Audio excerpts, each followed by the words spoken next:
Hello everyone, welcome to SR tutorials. Friends, ఈ వీడియోలో మనం తెలంగాణకు సంబంధించి న్యూస్ పేపర్లో పబ్లిష్ అయిన ఇంపార్టెంట్ అప్డేట్ని అయితే తెలుసుకుందాం. సో ఇక్కడ మనకి టీఎస్పిఎస్సి ఉద్యోగులపై నిఘా అంటూ మనకు ఆంధ్రప్రభ పేపర్లో అయితే ఇచ్చారు. గత పేపర్ లీకేజీ అనుభవాలతో ముందు జాగ్రత్త చర్యలు, గ్రూప్ 1ను పకడ్బందీగా నిర్వహించేలా కట్టుదిట్టమైన చర్యలు, పేపర్ లీకేజీలు న్యాయపరమైన చిక్కులు తలెత్తకుండా ఆచితూచి అడుగులు, టీఎస్పీఎస్సీపై అభ్యర్థుల్లో తిరిగి నమ్మకం పెంచేలా పరీక్షల నిర్వహణ, వెంటాడుతున్న ఉద్యోగుల కొరత అంటూ ఇచ్చారు. సో ఇది ఆంధ్రప్రభ పేపర్లో అయితే పబ్లిష్ అయింది. ప్రశ్న పత్రాల లీకేజీల కారణంగా టీఎస్పీఎస్సీ ఏ మేరకు అప్రతిష్ట పాలైందో, పేపర్ లీకేజీల ఘటన రాష్ట్రంలో ఎంత సంచలనం రేపిందో అందరికీ తెలిసిందే. టీఎస్పీఎస్సీ అభ్యర్థుల నమ్మకాన్ని కోల్పోయింది అనడంలో ఎలాంటి అతిశయోక్తి లేదు. టీఎస్పీఎస్సీపై అభ్యర్థులకు తిరిగి నమ్మకం, విశ్వాసం కలగాలంటే ఉద్యోగ నియామక ప్రక్రియను పారదర్శకంగా, పకడ్బందీగా నిర్వహించాల్సి ఉంది. అయితే ఈ క్రమంలోనే టీఎస్పీఎస్సీ నష్ట నివారణ చర్యలను ప్రారంభించింది. టీఎస్పీఎస్సీని రాష్ట్ర ప్రభుత్వం ప్రక్షాళన చేసిన విషయం తెలిసిందే. గతంలో జరిగిన పేపర్ లీకేజీలు మళ్లీ జరగకుండా ఉండేందుకు కఠిన నిర్ణయాలు తీసుకుంటున్నట్లు సమాచారం. ఉద్యోగుల ద్వారానే గతంలో పేపర్ లీకేజీ కావడంతో ఉద్యోగాల భర్తీ విషయంలో ఆచితూచి అడుగులు వేస్తోంది. కమిషన్లో పనిచేస్తున్న ఉద్యోగులపై ప్రత్యేక నిఘా పెట్టినట్లు సమాచారం.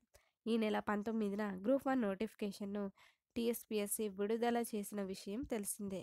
రేపటి నుంచి దరఖాస్తు ప్రక్రియ ప్రారంభం కానుంది. ఈ క్రమంలో దరఖాస్తుల స్వీకరణ నుంచి ప్రశ్నపత్రాల తయారీ, భద్రత, పరీక్షల నిర్వహణ, వాల్యుయేషన్ తదితర ప్రతి అంశాలను పకడ్బందీగా నిర్వహించేందుకు కట్టుదిట్టమైన చర్యలు తీసుకోనున్నారు. ఆన్లైన్, ఆఫ్లైన్ భద్రతకు సంబంధించి నిపుణులతో సమీక్షలు నిర్వహించి గత అనుభవాలను దృష్టిలో పెట్టుకొని కట్టుదిట్టమైన ఏర్పాట్లు చేస్తున్నట్లుగా సమాచారం. ఇందుకు టీఎస్పీఎస్సీ కార్యాలయంలోని ప్రతి ఉద్యోగిపై నిఘా పెట్టినట్లు తెలుస్తోంది. వారి కదలికలను కూడా పసిగడుతున్నట్లు సమాచారం. కమిషన్లోని ఉద్యోగులు ఉన్నతాధికారుల అనుమతి లేకుండా ఇతర విభాగాల్లోకి వెళ్లకుండా నిషేధం విధించినట్లు సమాచారం. తప్పనిసరి పరిస్థితుల్లో ఇతర విభాగాలకు వెళ్లాల్సి వస్తే హెచ్ఓడి నుంచి ముందస్తు అనుమతి తీసుకొని పోయేలా నిబంధనలు పెట్టినట్లు తెలుస్తోంది. కమిషన్లో పనిచేసే శాశ్వత ఉద్యోగులు ఒకవేళ టీఎస్పీఎస్సీ పరీక్షలకు దరఖాస్తు చేసుకుంటే గతంలో నిరభ్యంతర పత్రం, ఎన్ఓసి తప్పనిసరిగా ఉండేది. ఇకపై అలాంటి ఉద్యోగులు 4 నెలలు అంటే పరీక్షకు ముందు 3 నెలలు, ఆ తర్వాత 1 నెల సెలవు తీసుకోవాలనే నిబంధనలు పాటించాలి అనే ఆదేశాలను జారీ చేసినట్లు తెలిసింది. కాంట్రాక్ట్ అవుట్సోర్సింగ్ ఉద్యోగులు విధుల్లో ఉంటూ పరీక్ష రాయడం కుదరదనే నిబంధనను అమలు చేస్తున్నట్లు తెలుస్తోంది అంటిచ్చారు. కొత్త టీంకు గ్రూప్ 1 నిర్వహణ పెద్ద సవాలే అంటిచ్చారు. టీఎస్పీఎస్సీ కొత్త టీంకు గ్రూప్ 1 నిర్వహణ ఇప్పుడు పెద్ద సవాల్గానే మారింది. గతంలో జరిగిన ఏ ఒక్క చిన్న పొరపాటు జరగకుండా ఎంతో పారదర్శకంగా, పకడ్బందీగా పరీక్షను నిర్వహించాలని భావిస్తోంది. గ్రూప్ 1 పరీక్ష 3 సార్లు రద్దు కావడంతో నిరుద్యోగులకు కమిషన్ మీద నమ్మకం పోయింది. పేపర్ లీకేజీల కారణంగా సిట్, ఈడీ విచారణను గతంలో చేపట్టింది. హైదరాబాద్లో కేసు నడిచింది. ఇందుకు బాధ్యులైన వారు జైలు పాలయ్యారు. పలువురు నిరుద్యోగులు ఆత్మహత్యలు చేసుకున్నారు. ప్రభుత్వం మారిన వెంటనే అప్పటి చైర్మన్ జనార్దన్ రెడ్డి సభ్యులు తమ పదవులకు రాజీనామా చేయడంతో కొత్త పాలక మండలిని నియమించారు. చైర్మన్గా మాజీ డీజీపీ మహేందర్ రెడ్డిని, ఆయనతో పాటు కమిషన్ సభ్యులుగా ఐఏఎస్ అనితా రాజేంద్ర, పాల్వాయి రజనీకుమారి, అమీర్ ఉల్లా ఖాన్, యాదయ్య, వై రామ్మోహన్ రావులను సభ్యులుగా నియమించారు. టీఎస్పీఎస్సీ సెక్రటరీగా నవీన్ నికోలస్ను నియమించారు అంటిచ్చారు.